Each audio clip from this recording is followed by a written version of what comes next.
Hello and welcome to CX Today. My name is Charlie, and today I am joined by two great guests to discuss the topic of how to recession-proof the contact center.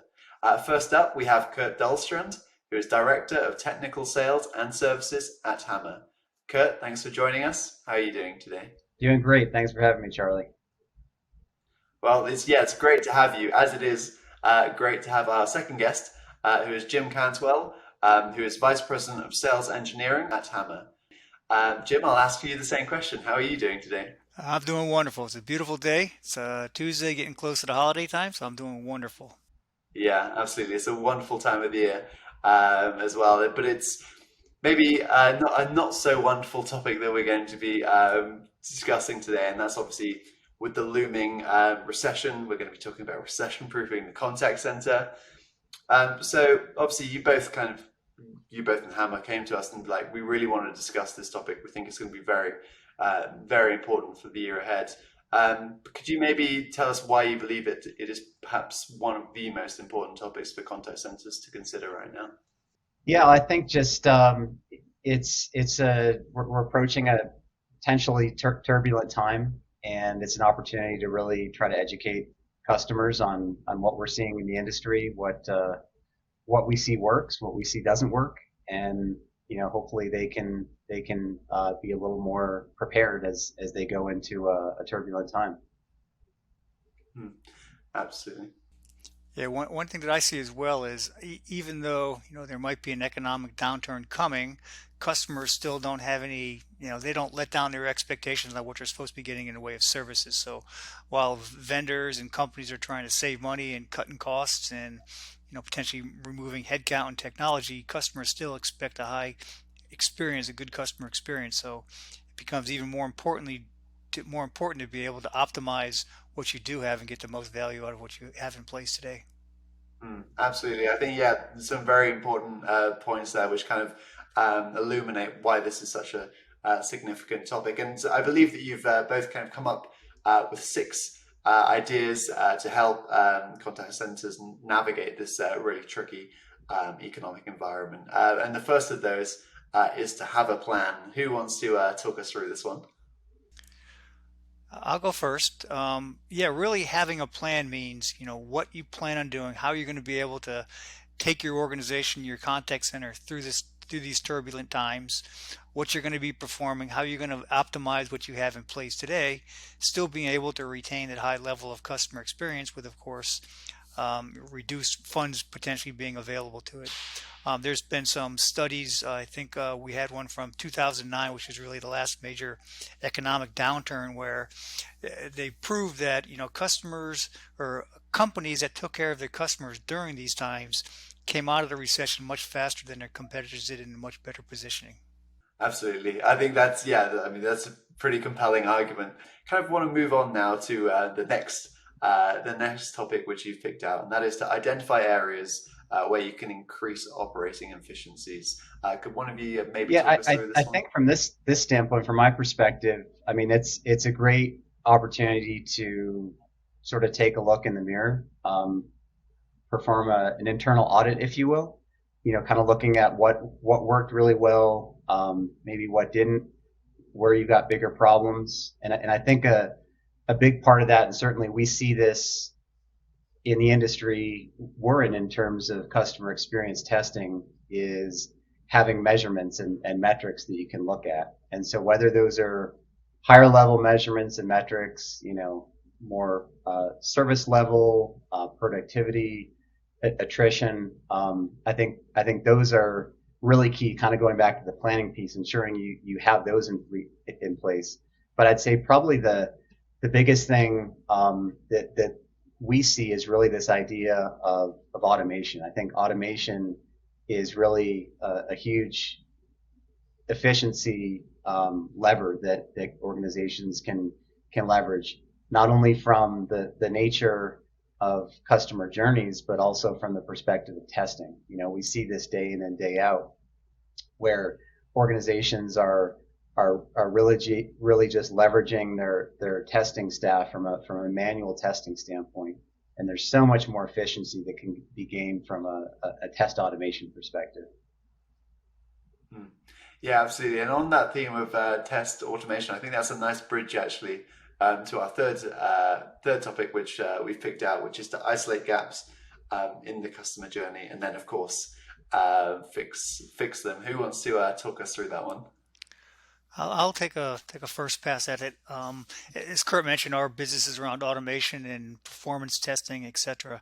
And you would be amazed how many big companies that think they have a pretty mature testing methodology and process in place today, when they bring us in to do it, I mean, that's, we're the experts. We do this day in, day out.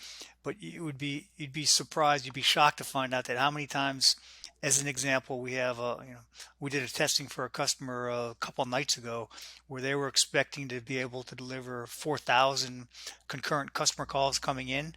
When they hit 249, the SBC stopped processing because they had a licensing issue. So when they have all these, or manual testing processes, they don't necessarily have the capacity to go up to scale.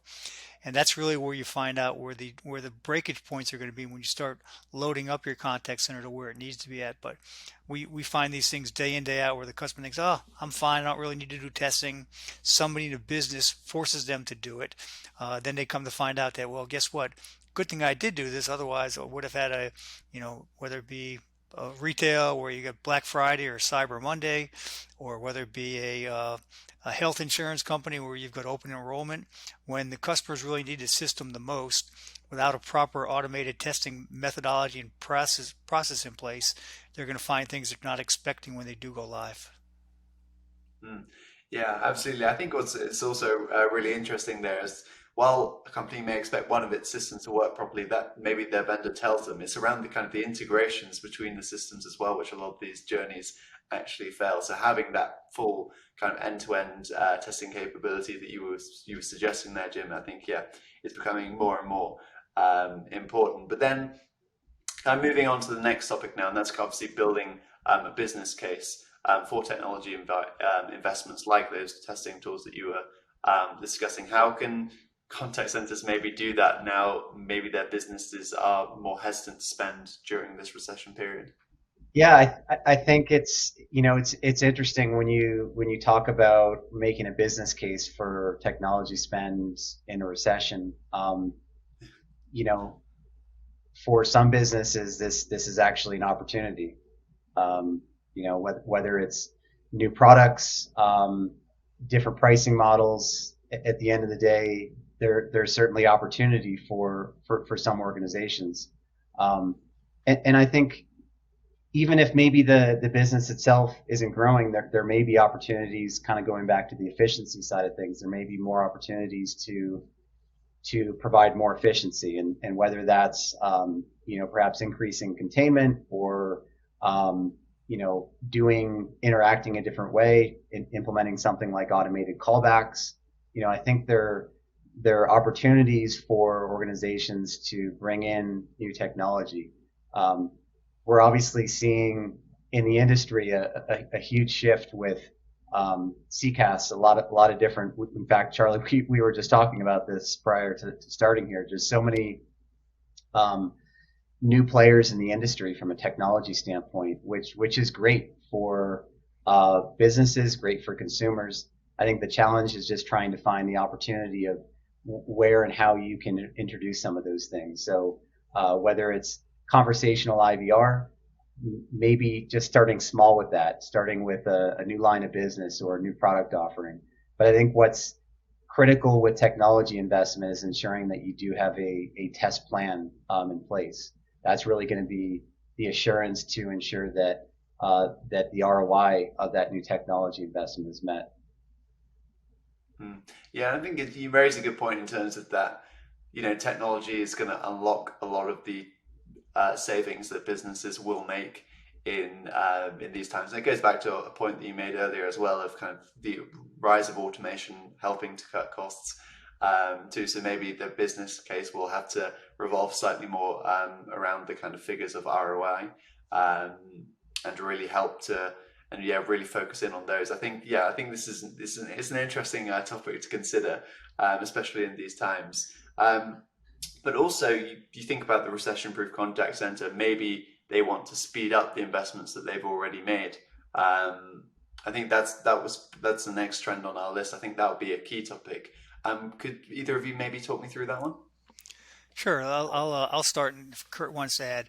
So, what we're finding, as you mentioned, people are moving to the cloud, going to these CCaaS providers, and quite often they think from a overall perspective, well, hey, now I've got a cloud provider, they're providing all the infrastructure, etc.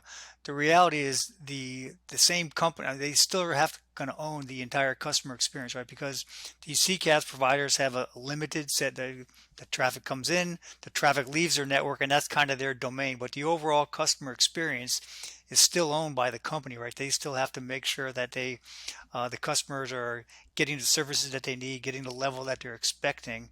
What we find quite often is, when you have these project overruns because it takes too long to get it deployed, CCaaS providers obviously help that using their technology, but still the experience has to be tested from an end-to-end perspective, which is the responsibility of the company.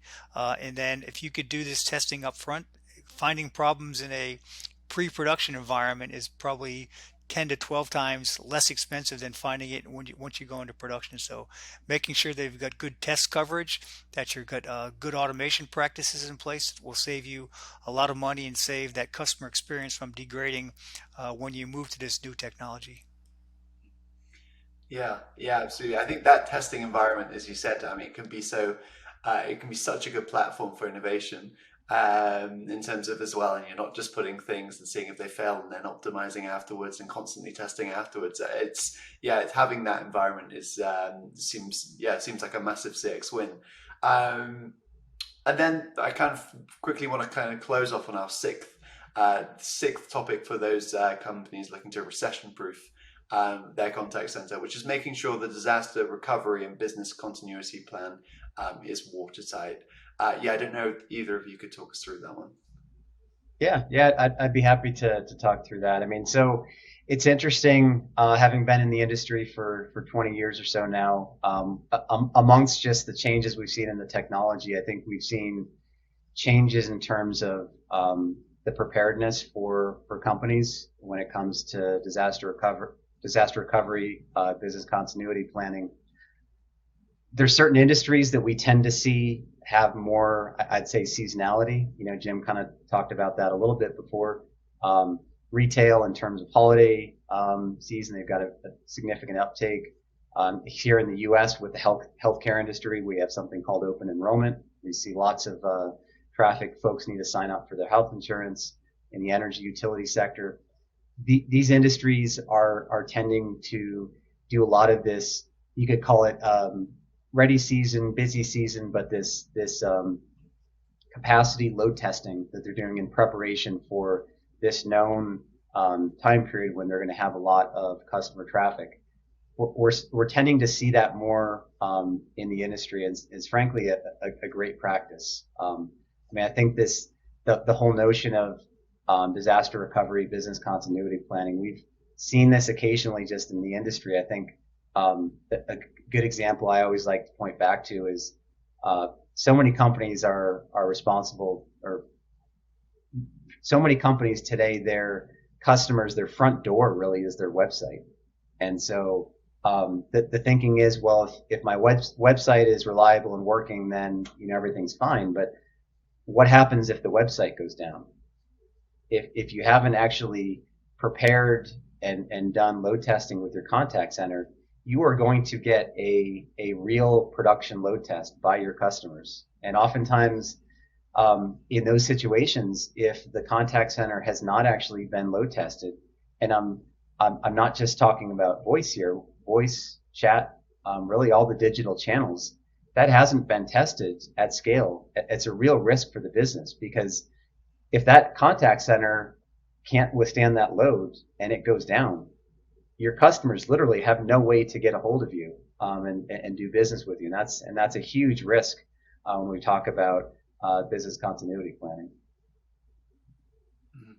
Yeah, absolutely. I think it's an interesting topic as well, because a lot of businesses got caught out in the pandemic with exactly that. They hadn't load tested, and then that became a huge problem. And then Black Friday, I think I saw a couple of stories like that too as well, where kind of contact centers experienced a load which they hadn't. had to deal with. So it's a really fascinating topic, and I think a very important one for contact centers who are desperate to kind of recession-proof their contact center, their operations this year. So I think 6 really great points there, and I hope 6 great takeaways for our audience. But I think that's probably a great place to end today's chat. But thank you very much for joining me both. Thanks for the time, Charlie. Appreciate it. Great. Yeah. Thank you, Charlie. Appreciate it. Excellent. And also thank you for everybody for watching. Bye for now.